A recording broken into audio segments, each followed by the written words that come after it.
Okay, so when it comes down to this episode, I must say there are three things that have had my attention. First is Okarun. Like, I enjoyed him just kind of not really thinking of Ayase has like a possible love interest or anything in that realm. Like, he just saw her as a genuine friend. So when a guy says, "Oh, she's a cute one," he kind of just thought to himself like, "Oh," and then just eventually kind of realizes that yeah, she's cute. So it seems like that's how he falls in love with her, which I mean, expected, I guess. Second is backtracking to the episode itself, having them looking for Okarun's jewels and being unsuccessful. Both of them beating the shit out of Turbo Granny because she's not really helping. And then, yeah, essentially they're gonna have to assume that someone got it, whether that be a human or one of the, what did they call it? Let's just say spirits. Because that's what they technically are. But no, it happens to be the popular girl that got that pissed off Ayase, which was hilarious. Now that she has it though, it obviously causes problems. Which, going back to Okarun, and the guy's kind of teasing him and saying, "Hey, you're with this cute girl," and it's like, "Oh shoot, she is cute." But no, I can't think like that. She's my friend. Only for them to be like, "Did you and her do it? Because she's a slut." And dude, I haven't seen Okarun kind of let his emotions get the best of him to the point where he threatened the guy. Like, "Did you spread the rumor?" And just kind of in his badass form. And yeah, I mean, he didn't. We learned it's the girl, the popular girl.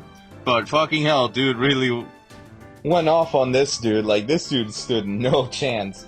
But anyway, aside from that, we have Turbo Granny just there, obviously trying to tempt him, and this obviously doesn't work. Like, I don't even, I guess, make an attempt, but it wasn't gonna work.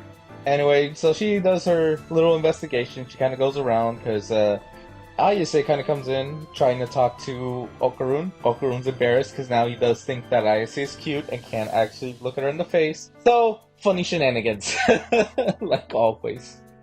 And then for the girl, the one who spread all the rumors and everything. Thing with her is, she did found one of Okarun's jewels, which kind of gave her powers, per se.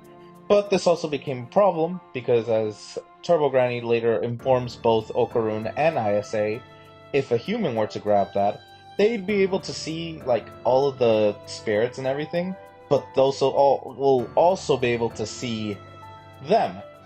So, popular girl's in big trouble. And she thinks that she was blessed by God to be able to see all this and that, because she saw that of Ayase's powers. So she believes Ayase is a demon, and she sees a red dress demon that does come into play later. And yeah, so she's kind of going a little bit crazy, since she essentially can see everything. And funny enough, she got the jewel because obviously it was when they defeated Turbo Granny that night. So yeah, she definitely saw Ayase is the one that had damaged her head, per se. But so her friends obviously think she's gone nuts, but they do help her when she gets Ayase's attention and says, "Let's talk in private." And then her friends kind of tie her up. She thinks that by putting the cross on Ayase's face, like, that'll get her to die, per se. That doesn't work. Clearly, Ayase gets mad, knocks her friends out first before the other one just starts hitting her with the jewel. And yeah, so she finds out that Popular Girl had it. Okarun was told by Turbo Granny that, I mean, Popular Girl is actually in danger because of a different demon. And all I will say about this one is, what? That was literally the word that could come up when she basically was saying that this Popular Girl had once called her mom. And I'm like, the fuck is going on? Like, a lot of this is just, I need more context to this. Other than that, Okarun tries to fight, loses.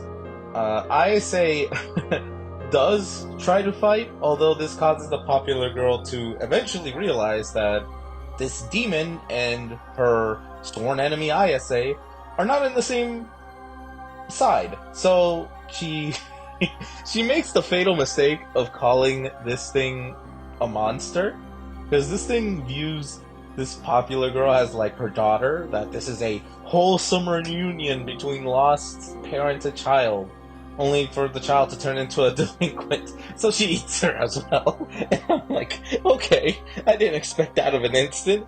And I love it. The demon just turns towards Ayase, blames her for it, throws her all around, and then eats her.